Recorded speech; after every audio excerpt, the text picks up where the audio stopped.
This episode of Around the Oval is brought to you by Todd Pennington with Revolution Mortgage. Hey, Ohio State fans, Alex Gleitman here, back with another edition of Around the Oval, brought to you by Todd Pennington with Revolution Mortgage. It is March, which means not only is it spring football, but it is time for those of you casual college basketball fans to start really paying attention. The Big Ten tournament has been underway this week. We'll get to that in a minute. Ohio State with an early exit, but March Madness is coming up just around the corner. The first four will take place Tuesday, Wednesday. We will get full on March Madness Thursday, Friday with what I call the real first round. And then the round of 32 will be Saturday, Sunday. So if you haven't been excited about college basketball yet, it's time to start getting excited, whether that's Ohio State, whether it's just related to the sport in general. And to talk about the Buckeyes and March Madness in general, bring on our own beat writer, Tony Gerdeman. Tony, thanks for joining the show. Always happy to have you here. Thank you for having me, Alex. Always love to talk a little bit of basketball in March. Yeah, absolutely. And it's not the most positive things we're going to talk about today. You know, we're recording this on Friday, March 11th, the night of Thursday, March 10th. Ohio State suffered a very frustrating loss to Penn State in their first Big Ten tournament game. Buckeyes were a 6 seed taking on an 11 seed in Penn State. They were favored by about 7 points. They were up by 13 in the second half, I believe was the largest margin. And once again, kind of story that keeps happening with this team, crumbling late down the stretch and ended up losing by 3 points, 71-68. So, Tony, let's just start off by talking about that Big Ten tournament loss. How do you feel? What's your takeaways? I mean, it's obviously, you're not going to feel good, but what are you thinking after that game? Yeah, it was, like you said, a 12 or 13 point lead in the second half. And it was at the end, Ohio State was trailing by 6 before they got a cheap three at the buzzer to make it a 3-point game. So it was quite a swing, very disappointing. We've seen it so many times now.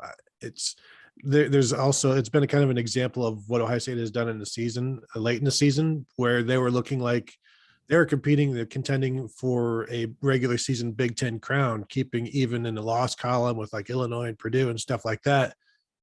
Then they kind of drift a little bit, but they're still in line for a double bye in the 4 seed. And then they lose 3 of their last 4 or whatever, and go from a 4 seed to a 6 seed. And then in this game, they look clearly better than Penn State. They've beaten Penn State twice this season. So, you expect to beat them a third time, but this is also not the same Ohio State team that beat those Penn State teams. And and yet they were good enough to be up, as you said, double digits, and they still just the lack of ability to close, the lack of ability to stop other teams from running, to stop. You look at Penn State's offense is very like a slow pace type of offense, and I think they outscored Ohio State in fast break points like 14-0.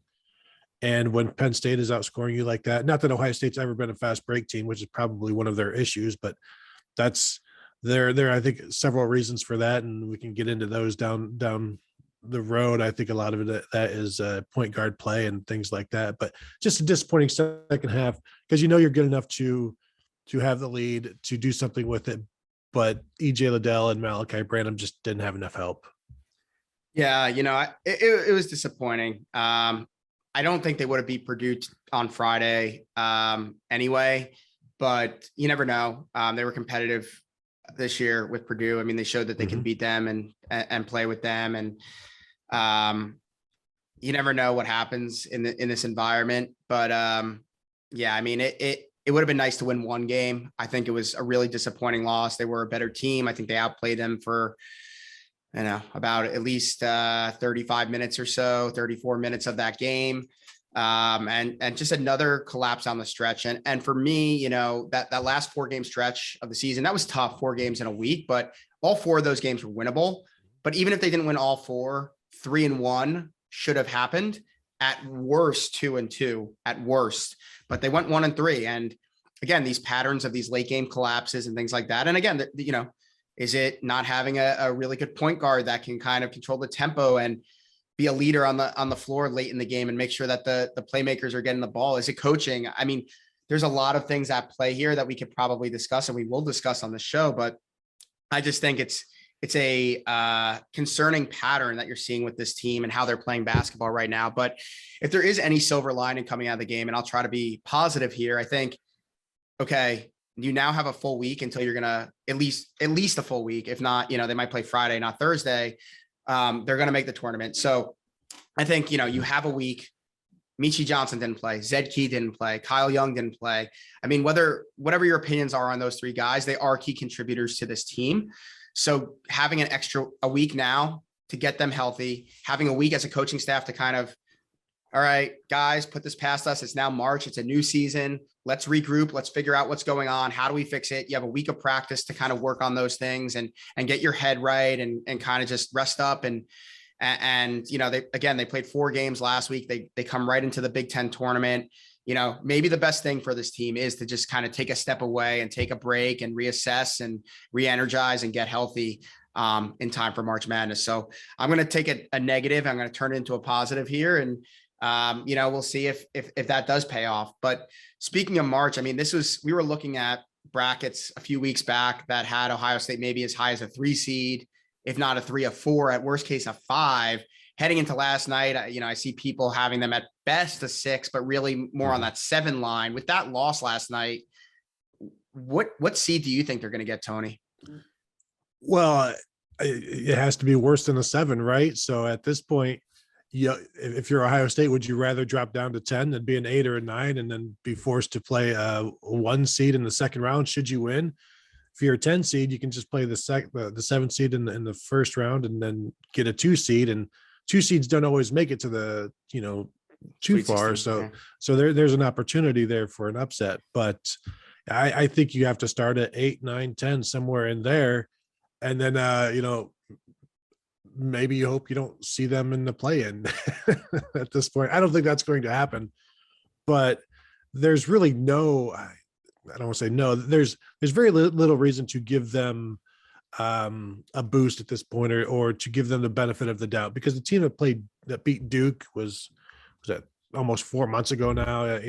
So it's been a while since they did win at Illinois. That was impressive.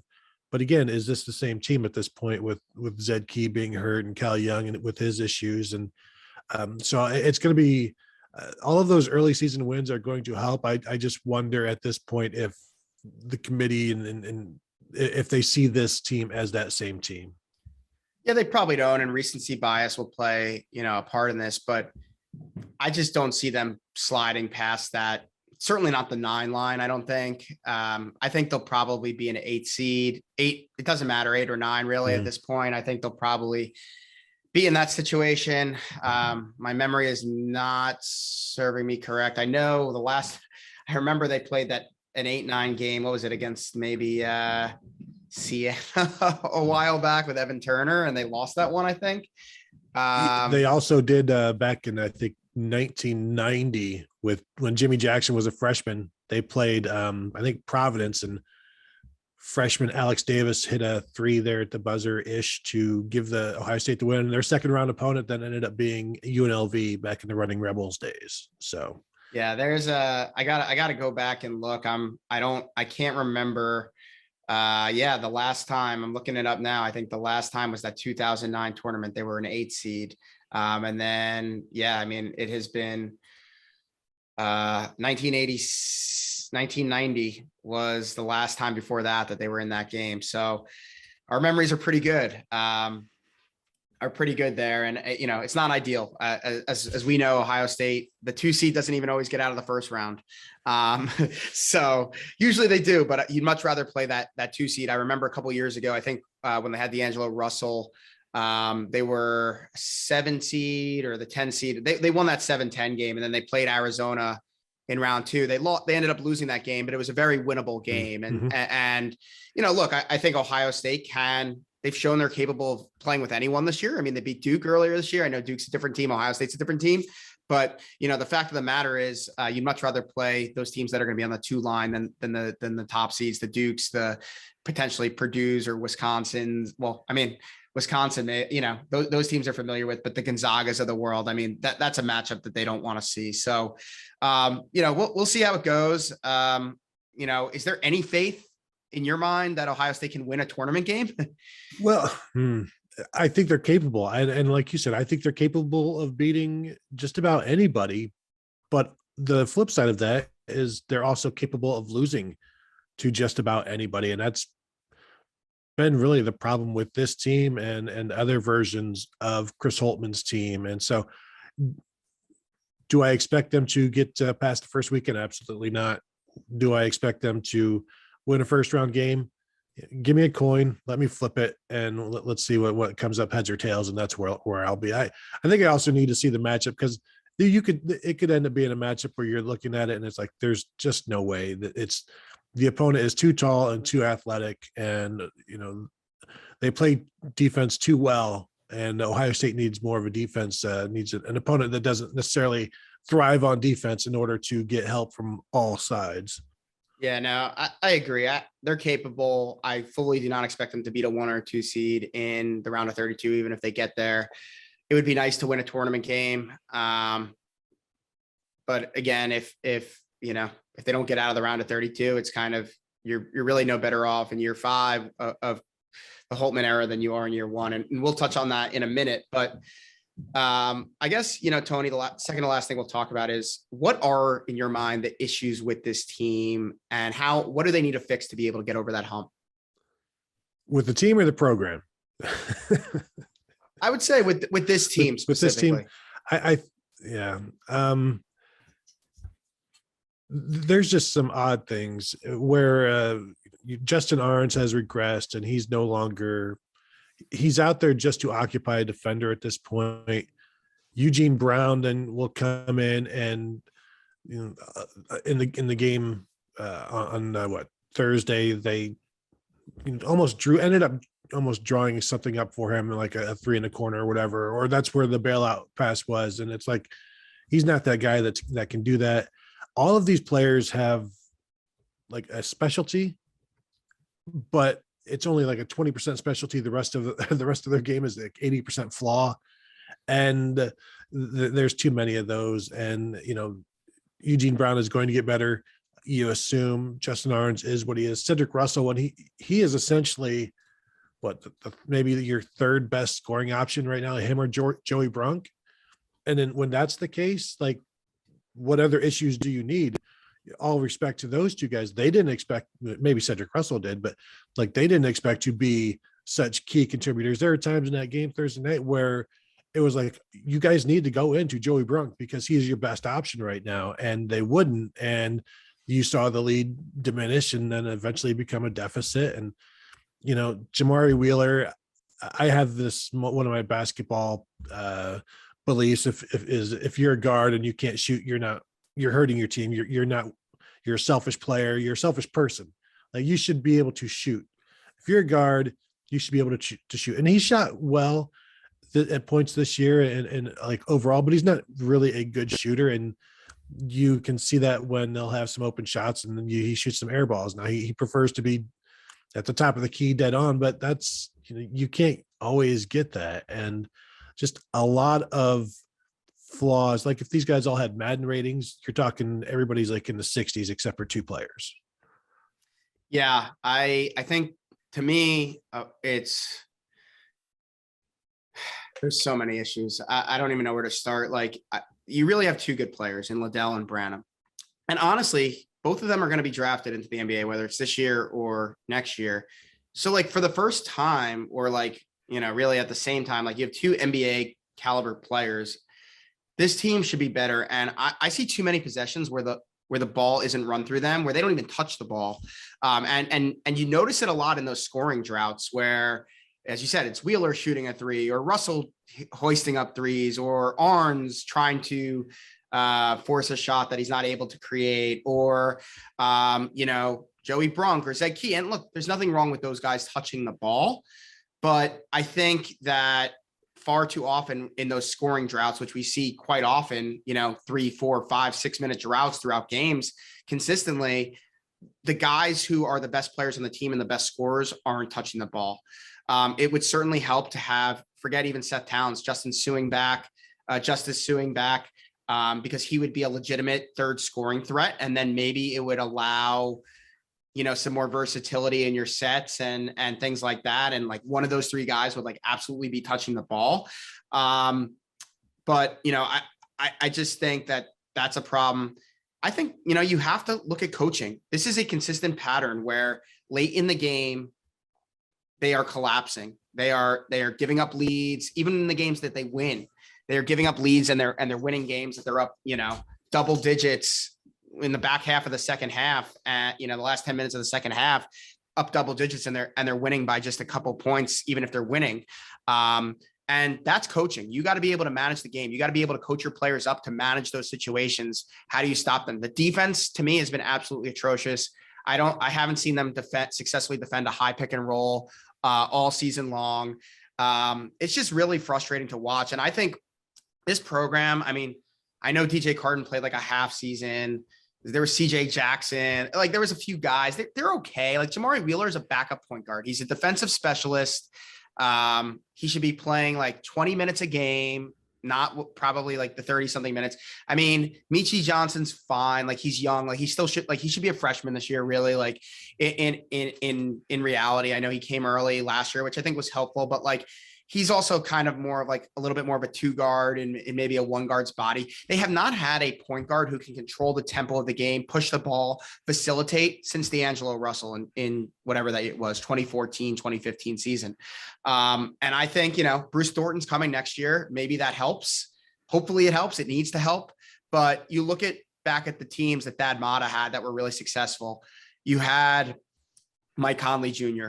You had Aaron Kraft. You had D'Angelo Russell, and those were, forget if they even had success in the NBA, which 2 of those 3 did. They were elite college point guards who can run the offense, control the tempo, be leaders on the floor. Even a Jamar Butler was really good at that the year before Conley came and playing with Conley. So, and Evan Turner virtually served as a point guard. Which, I'd like to see more Malachi Branham do that a little bit if he's capable. I think all those things combined are the reason, you're seeing this team. And then, to your point, that there's a talent issue. I mean, I said they have 2 good players. There's a couple decent role players. Like I like Zed Key. I like Kyle Young when he's healthy. I mean, Justice Suing's hurt, but like, there's no, like Kyle Arns shouldn't really be seeing the floor anymore. Cedric Russell should be playing maybe 10 minutes a game. If he's hot, you leave him in. If he's not, you take him out. Jamari Wheeler, again, he's a 15, 20 minute a guy type of, so I think all these things are the issue. And I guess, my question is, and I alluded to this before, I'm sitting here in year 5, looking back at year 1, and nothing's really changed to me. Like everyone was really excited the first couple of years of the Holtmann era because I think of recency bias, like the last couple of years of the Thad era really were not good at all for a number of reasons. And I think that, they decided to make a change, agree or disagree with that. But they brought in Holtmann and he kind of brought the program back to respectability. And I think people love that, like consistent top 25, back to making the tournament. Like, I wouldn't say like contending legitimately for Big Ten titles, but like they've been in the mix.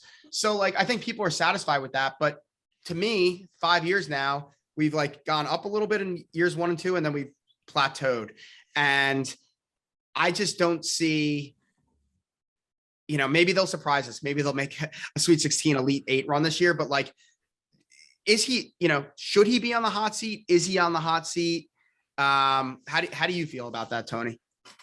It's interesting because you mentioned the point guard, and every year when I look at this team, and it happens just about every year, they're starting a point guard who shouldn't be a starting point guard, whether it's CJ Jackson, CJ Walker, all of these guys where there should be, you're at Ohio State, you should be able to recruit a point guard. And yes, they did have DJ Carton, then they lost him.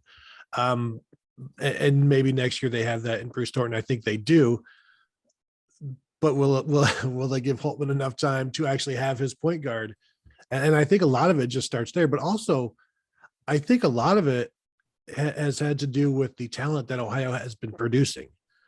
If you go back to Thad Matta's first 6 years, there's nobody in his first class from Ohio, but in his second class from Ohio, he had Daquan Cook and David Leidy. In his third class is Costa Kufis, John Diebler, and Dallas Lauderdale. And his fourth class is BJ Mullins and William Buford. They're both 5-star guys. There are three 3-star guys in Ohio that year. And then in 2010, you had Jared Solinger, Jordan Seibert, Aaron Kraft. Like there's more talent there back then. And now you look at what Chris Holtmann is getting out of Ohio in his classes. It's Caleb Wesson and Kyle Young, Justin Arns, Michi Johnson, Malachi Branham, and Kalen Etzler. And the amount of 5-star guys since Holtmann has taken over is diminished drastically. And I'm not even counting LaMelo Ball and one of those being part of the Spire Institute. Like, I think the lack of Ohio talent has hurt. I think AAU basketball has hurt Ohio State as well. But the lack of a point guard to me, because you just look at every team every single year, and it immediately has a low ceiling because of who is running the team. And all due respect to all of these guys, they're all hard workers. Their coaches love them, but you'd prefer that they not be your starter. And Holtmann has been okay with them being his starter. And right there, it eliminates possibility. It lowers your ceiling when you have a guy who is going to play 30 minutes a night, but isn't going to give you the scoring that you need, isn't going to give you the shooting that you need at the top of the floor. And then that asks more from everybody else. And sometimes you get it and sometimes you don't. And so I think the program as a whole, the recruiting is picking up, but is Gene Smith going to give Chris Holtmann enough time? And really the question is, has Holtmann earned it?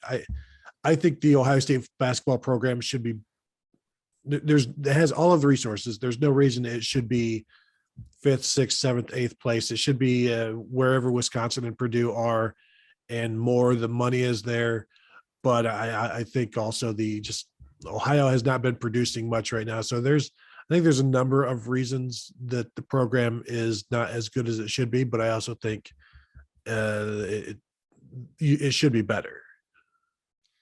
Yeah, I'm with you. I hold the program to the standard that Thad Matta had it at. And to me, like, be in the top 4 in the conference, compete, like legitimately compete year after year for a conference title, be in the top 4 and get out of the first weekend. I'm not saying you have to do that every year. I mean, Thad Matta made some NITs, although I'll argue that Costa Kufo's team should have been in the NCAA tournament. But Thad Matta was in the NIT. I mean, he didn't always make it out of the first weekend, right? Like, they did have some losses, but they were consistently competing for the Big Ten title. They were consistently competing for the Big Ten tournament title. He always played well there, and they were enough consistently making the Sweet 16, making the Elite Eight, they made the Final Four a few times. They made the title game a couple of times. They never won it. And I don't think anyone's sitting here saying we need to make Final Fours, we need to make national championships and win national championships. Obviously, that would be amazing. But I think people just want a legitimate shot at a Big Ten title and a national title. And right now, I'm not seeing that. If they decided to get rid of Chris Holtmann and hire someone who they think can deliver those standards, I don't think that would be a terrible decision. That said, I've been on record, and I will maintain that I think you have to give him an opportunity with the class he's bringing in. Everyone's been saying, recruit better, because the best, well, maybe not the best year. The best year he had was that first year with Keita Bates-Diop and Jayshawn Tate, 2 NBA guys who were actually Thad Matta recruits. And who knows if Thad Matta actually got an extra year with a healthy KBD, because remember, he was out the year before. So with a healthy KBD, another year of JT, like with Thad Matta, I've had the same success as Chris Holtmann that year. And maybe everyone would have felt better about the program getting back on track. Who knows? But again, everyone's been saying recruit better. He recruited better. He has the top class in the Big Ten coming in. He has the 5th best class in the country coming in.